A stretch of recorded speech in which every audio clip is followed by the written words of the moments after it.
Senator Vance, first off, you've got a piece up in the American Conservative, and I want to take some time and walk through this because this audience must understand this. This piece headline said how the Republican Party in the Senate is working on funding the Ukraine Forever War and to stop the reelection of Donald Trump. Now, I want to take our time and go through this piece because this is the type of kind of intellectual work that we need to frame this debate so people know what's going on. Can you walk us through that, sir? Yeah, Steve. So first of all, just think about this in two phases, and we'll walk through each. There's the political phase to prevent Donald Trump from being elected president. And then there's sort of an insurance policy phase where even if he is president, this bill contains wording that would effectively make it illegal for him to discharge his campaign promises as president. But let's start with the political dynamic here. Steve, you saw this play out over the last 2 weeks. So McConnell and a few other Republican leaders come out and say, we've got this great piece of bipartisan policy, when in reality, the bipartisan border policy, as we've talked about, was a disaster.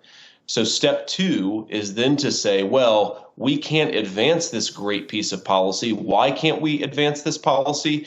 Because of Donald Trump, because of the MAGA Republicans in the House, and because of their allies in the Senate. So you do this two-step where you say that Democrats have done a great job on policy, and then you immediately turn around and say it's Donald Trump's fault that this great policy is not passing. And why are they doing this, Steve?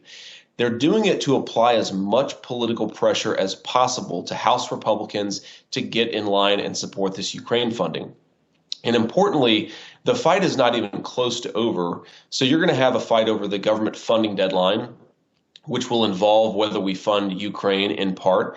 You're going to have this talk of a discharge petition, effectively where a few Republicans give control of the House floor to Hakeem Jeffries, the Democratic leader in the House, to try to pass more Ukraine funding. There's going to be an omnibus package where I'm sure Ukraine funding will be on the docket. And the point is that the establishment's obsession with funding Ukraine will force them to throw Donald Trump under the bus again and again and again. This will be a nonstop rinse and repeat news cycle where every time the Republican Party gets close to standing on principle and beating back $61 billion of Ukraine funding, you will have the Republican establishment singing the praises of Democrats and then attacking our nominee. And of course, as we get deeper and deeper into the spring and summer, Steve, the political cost is going to be greater and greater. You know this as well as anybody, but there will be advertisements run against Donald Trump in swing states that say, look, even some Senate Republicans are saying this was great policy, but Donald Trump killed it.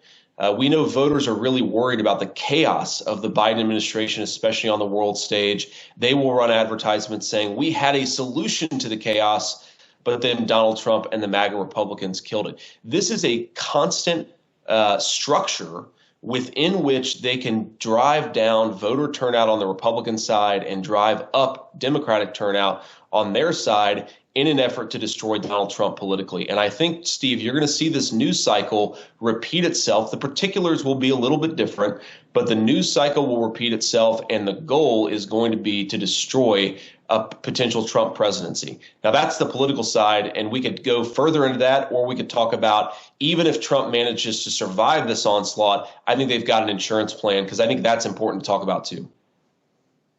When you see super MAGA states, Oklahoma, South Dakota, I mean, this is Trump country, these senators flipping, what happened? Well, there are two things going on, Steve. I mean, first of all, to give credit to these guys, even though I disagree with them, some of them really think that this is like the Pearl Harbor moment of their lives. And they've got to stand with Ukraine in the same way that we stood against Nazi Germany and Japan. Of course, the difference is that was our country fighting against Nazi Germany and Japan. And Nazi Germany was much more powerful than Vladimir Putin's Russia. So the comparison doesn't make sense. But these guys have really convinced themselves. You know, they've read Winston Churchill's speeches, and they think this is their moment.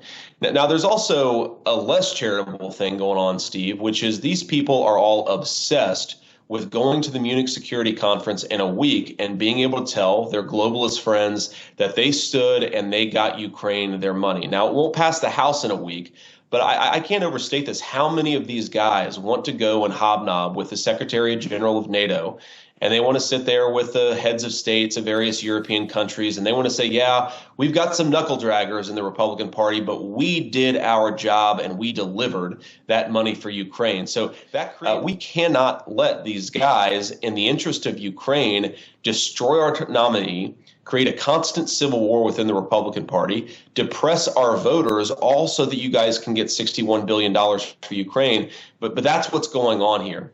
And the thing I'll say, Steve, just behind the scenes, I've never seen the level of emotion from my even Republican colleagues about this fight for Ukraine as I have over any other issue. So you talk about the fentanyl crisis, you talk about the southern border, and yeah, people care, but it's not top of mind. There are some Republicans for whom Ukraine is the most important issue confronting the country.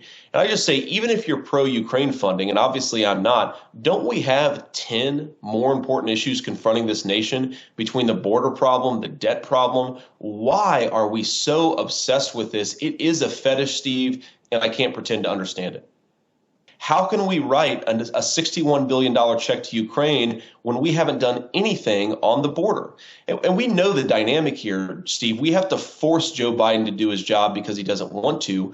We can't grant mass amnesty and call that border security. We're going to force Joe Biden to do his job. And there are a lot of even hawks, even pro-Ukraine people within the Senate conference who are saying, we got to focus on our own border first. I put Jim Risch in that category, like we mentioned, Lindsey Graham. And I think it speaks to something very deep here, Steve, where even if you're pro-Ukraine, a lot of people have got the common sense to say our own country's problems have to come first. Is the Republican Party, particularly Mitch McConnell, working with the administrative state to set traps for President Trump's second term? Yes, Steve, and this is maybe the most important point, the thing I want your audience to most take away from what I'm saying here, Steve. In the Ukraine First funding bill, there is funding that is mandatory through 2026. Of course, if Trump wins, as I hope he will, he's going to be president on January of 2025. So what happens if Donald Trump decides to force Ukraine to go to the negotiating table? What if he releases some of the money, but not all of the money? What if he decides to do what a president has to do, which is conduct diplomacy? Steve, you heard it here first. They will impeach him under this legislation that may very well pass up. The Washington Post has already reported that the purpose of the legislation is to control Donald Trump. So what they're trying to do is create a dynamic where if Trump follows his own campaign promises, Steve, they're going to say it's illegal and we have to impeach you. It's maybe reason number one why we've got to kill this legislation. We cannot pass a law now that ties Trump's hands in 2026 and gives Democrats an excuse to impeach him. But that's what way too many Republicans are talking about doing.